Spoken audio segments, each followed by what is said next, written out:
Hello, everybody. Welcome to Everest Coaching Institute. Today we will discuss class 11th economics जो हमारे chapter की series चल रही है consumer equilibrium and demand law of demand है जिसमें हम उसको आगे कंटिन्यू कर रहे हैं। तो चलो शुरू करते हैं आज की वीडियो। अभी तक बेटा हमने डिमांड कर्व्स हमने देखी हैं, हमने लॉ ऑफ डिमांड भी डिस्कस किया। अब बात आती है कि ये आपको एग्जाम में क्वेश्चन भी आ जाता है कि why demand curve slopes downwards. आपने देखा है ना, डाउनवर्ड स्लोपिंग डिमांड कर्व है, लेफ्ट से राइट पे डाउनवर्ड स्लोप होती है क्योंकि इनवर्स रिलेशनशिप है प्राइस और डिमांड में। तो इसके कारण हमारी जो डिमांड कर्व है वो डाउनवर्ड स्लोप है। वो कह रहे हैं कि क्यों होती है, क्या उसके रीजंस है। उसके basically first most important reason आ जाता है law of diminishing marginal utility. आप लोगों ने पिछले चैप्टर में पढ़ा है, डिमिनिशिंग मार्जिनल यूटिलिटी का लॉ हमने पढ़ा है। तो वो उस लॉ में हमने क्या पढ़ा है, जैसे जैसे आप ज़्यादा कंजम्पशन करते हो, यूनिट ज़्यादा कंज्यूम करोगे, उनकी marginal utility goes on decreasing. क्योंकि आप को जैसे मैंने आपको इसमें एग्जांपल दी थी कि जैसे आप मान लो आप खाना खाना है आपने, आप you are very hungry. First chapati खाओगे आपको बहुत सेटिस्फेक्शन मिलेगी, सेकंड खाओगे तब भी आपको अच्छी सेटिस्फेक्शन मिलेगी पर पहली जितनी नहीं मिलेगी। तीसरी खाओगे थोड़ी कम मिलेगी, चौथी खाओगे थोड़ी कम मिलेगी। जब आपकी टमी फुल हो जाएगी तो उससे ज़्यादा आप नहीं खा पाओगे। इट मीन्स कि जैसे जैसे इसकी डिमिनिशिंग मार्जिनलिटी होती है उसके कारण हमारा जो है ये हमारा डिमांड का जो है हमारा डाउनवर्ड स्लोपिंग आता है। ठीक है, क्योंकि जैसे जैसे हम नेक्स्ट यूनिट परचेज करने लगते हैं, एक्स्ट्रा यूनिट हम खरीदने लगते हैं, वैसे वैसे हमारी उसकी उतनी ज़्यादा जो है हमारी यूटिलिटी हमारी रिड्यूस होने लग जाती है और हम एज अ कंज्यूमर हम प्रेफर करते हैं हमें कम पैसा देना पड़े। पहले यूनिट के लिए तो हम ज़्यादा देंगे, पर मान लो आप कोई फ्रूट या वेजिटेबल लेने जा रहे हो for 1 kg, you are ready to pay, आप पे करते हो। जब आप बोलते हो कि भैया मैं आपसे 2 किलो ले लूँगी, रेट ठीक लगा लो, तो आप 1 kg वाला रेट देने के लिए आप तैयार नहीं होते हो। आप क्या कहते हैं, थोड़ा सा आपको उसमें रेट कम हो। तो इस कारण जो है जो हमारा नेक्स्ट हमने जो एक्स्ट्रा यूनिट खरीदना होता है उसमें we as a consumer are less willing to pay the more money. हम ज़्यादा पैसा देने को तैयार नहीं होते हैं। इस कारण जो है हमारा डिमांड का स्लोप डाउनवर्ड होता है क्योंकि ज़्यादा डिमांड के लिए ज़्यादा यूनिट्स खरीदने के लिए हम प्राइस कम देना चाहते हैं। राइट। सेकंड आता है हमारा इनकम इफेक्ट। इनकम इफेक्ट हमारा क्या कहता है कि देखो, इनकम इफेक्ट में क्या है, बेसिकली जो आपकी जब आप क्वांटिटी डिमांडेड चेंज करते हो, जब आपने 1 यूनिट से 2 यूनिट पे जाना है तो आपकी उसमें यूनिट्स को खरीदने के लिए कंज्यूमर की रियल इनकम चेंज होती है। अब रियल इनकम क्या है, जो कंज्यूमर उस कॉमोडिटी को खरीदने के लिए पैसा लगाने के लिए तैयार है, उसको हम रियल इनकम कहते हैं। राइट। अब अगर तो उस प्रोडक्ट का प्राइस कम होता है तो हमारी रियल इनकम बढ़ जाएगी। ऑब्वियसली हमारे पास उस चीज़ को खरीदने के लिए, अगर मान लो मैंने पहले 10 रुपये निकाले हुए थे, अब उसका रेट 8 रुपये हो गया, तो मेरे पास 2 रुपीज़ बच के मैं और भी खरीद सकती हूँ वो चीज़। मेरे पास रियल इनकम मेरी बढ़ जाती है। और अगर उसका प्राइस बढ़ जाता है तो हमारी रियल इनकम कम हो जाती है। इस केस में अगर हमारा प्राइस बढ़ता है, रियल इनकम कम हो जाती है, तो हमारी डिमांड कम हो जाएगी, कॉन्ट्रैक्ट हो जाएगी। और अगर हमारी जो प्राइस कम होता है, रियल इनकम बढ़ जाएगी, तो उस केस में हमारी जो डिमांड है एक्सपैंड हो जाएगी। ठीक है, इस कारण ये सेकेंड रीजन है इनकम इफेक्ट का, कि जिसके कारण हमारी डिमांड का जो है वो डाउनवर्ड स्लोपिंग होती है। थर्ड आ जाता है सब्स्टिट्यूशन इफेक्ट। सब्स्टिट्यूशन इफेक्ट मैंने आपको जो सब्स्टिट्यूट गुड्स का कॉन्सेप्ट मैंने आपको पहले करवाया वही है।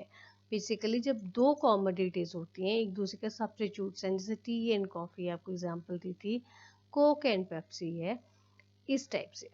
तो अब मान लो दो कॉमोडिटीज हैं, कोई भी है, टी एंड कॉफ़ी ले लो, टी एंड कॉफ़ी ले रहे हो, अगर मार्केट में टी का प्राइस कम हो जाता है, टी का प्राइस कम होगा तो क्या होगा, वो टी सस्ती मिलेगी, टी सस्ती मिलेगी तो आपकी कॉफ़ी की डिमांड के ऊपर इम्पैक्ट पड़ेगा, डिमांड उसकी कम हो जाएगी। ठीक है ना, क्योंकि उसका लोगों को लगेगा रेट ज़्यादा है।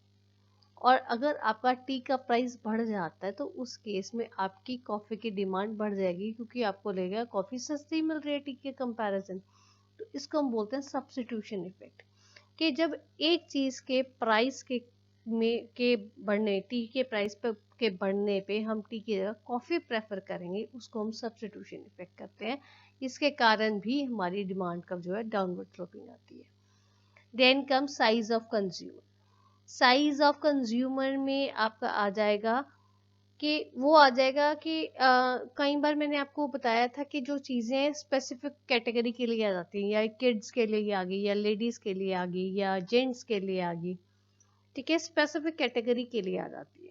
तो अगर आपका मान लो या लोगों के पास they are not having enough money to buy the product, to कि उस चीज़ को लेने के लिए, मान लो जो बच्चों की हमारी पॉपुलेशन ज़्यादा है और उसके लिए हम चीज़ बना रहे, उनके लिए हम चीज़ बना रहे, बट जो किड्स हैं ज़्यादा, वो ज़्यादा लोअर कैटेगरी में है, जिनके पास इतना पैसा नहीं है, उस चीज़ के लिए वहाँ पे they are not, people are not having enough money to buy the product for the kids.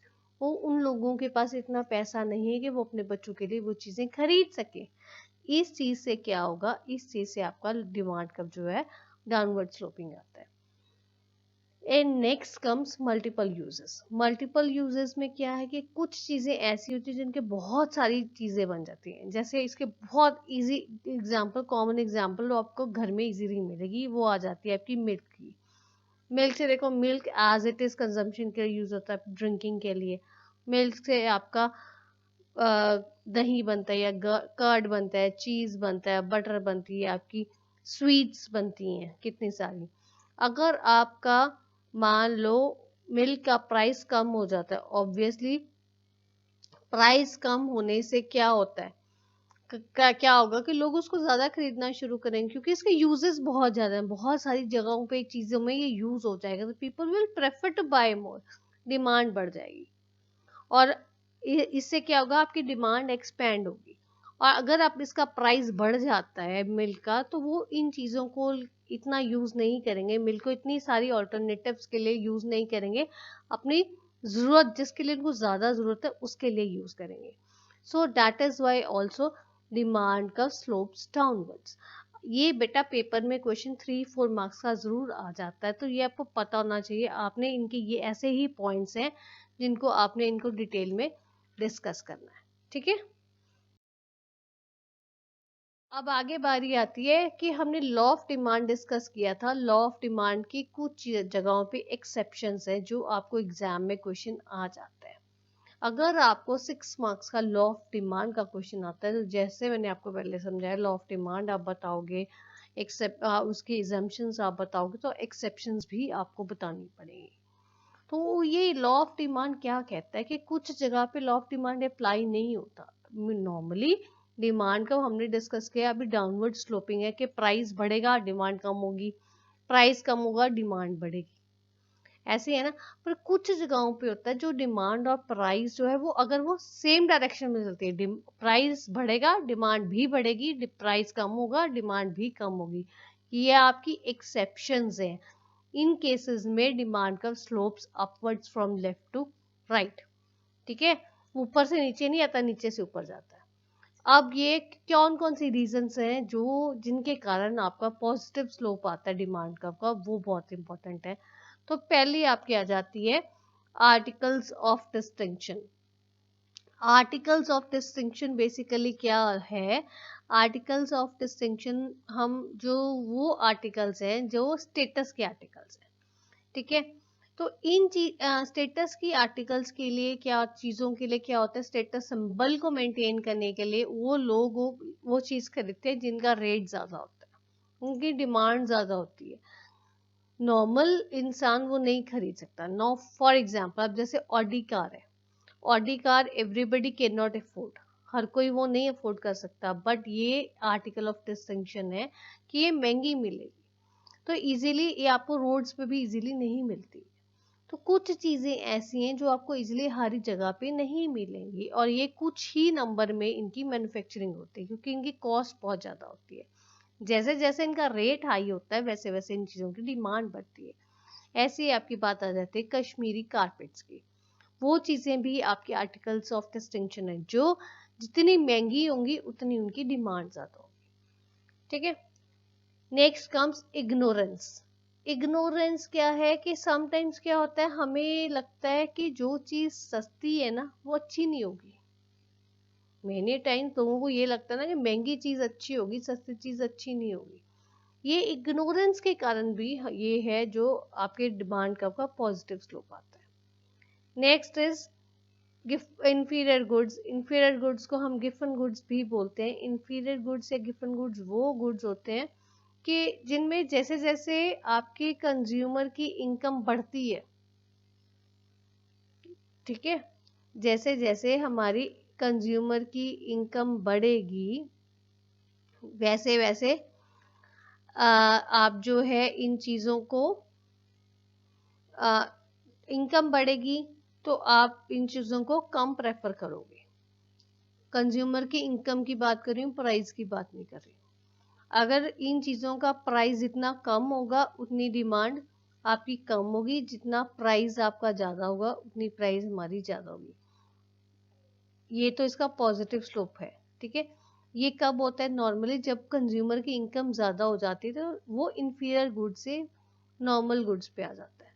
इसकी बड़ी अच्छी एग्जांपल देती हूँ मैं आपको। नॉर्मली हमारा जो वीट जो ये बाजरा वगैरह है, या यू कैन से जो आपके डिटर्जेंट्स हैं जो सस्ते हैं, या टाइड एंड ऑल जो आपकी चीपर हैं, ये घड़ी वगैरह 555, ये सारे जो आपके सस्ते डिटर्जेंट्स हैं, जब कंज्यूमर की इनकम कम है, ये सस्ते अवेलेबल हैं, तो आप कंज्यूमर वो खरीदते हैं। जब कंज्यूमर की इनकम ज़्यादा हो जाती है, इनका रेट तो वही है, तो कंज्यूमर अपनी प्रेफरेंस चेंज कर देता है। वो वो बाजरा या ये सस्ते डिटर्जेंट से वो बाजरा से वो व्हीट पे आता है, और सस्ते डिटर्जेंट से वो सर्फ एक्सेल वगैरह पे आता है। ठीक है। तो वो अपनी टेस्ट चेंज कर लेते हैं, ये आ जाता है। देन कम्स है necessaries of life. Necessaries of life जो है वो आपकी उस केस में पॉजिटिव स्लोप आती है। रेट कम होगा, डिमांड कम होगी, रेट ज़्यादा होगा, डिमांड ज़्यादा होगी। प्राइस और उसके में ये डायरेक्ट रेशन में चलता है। ठीक है बेटा, ये एग्जाम में क्वेश्चन आ जाता है, इसको ध्यान से कर लेना। This is all about today's video. If you find any difficulty, you are most welcome to give your feedback in the comment box. Thanks for watching.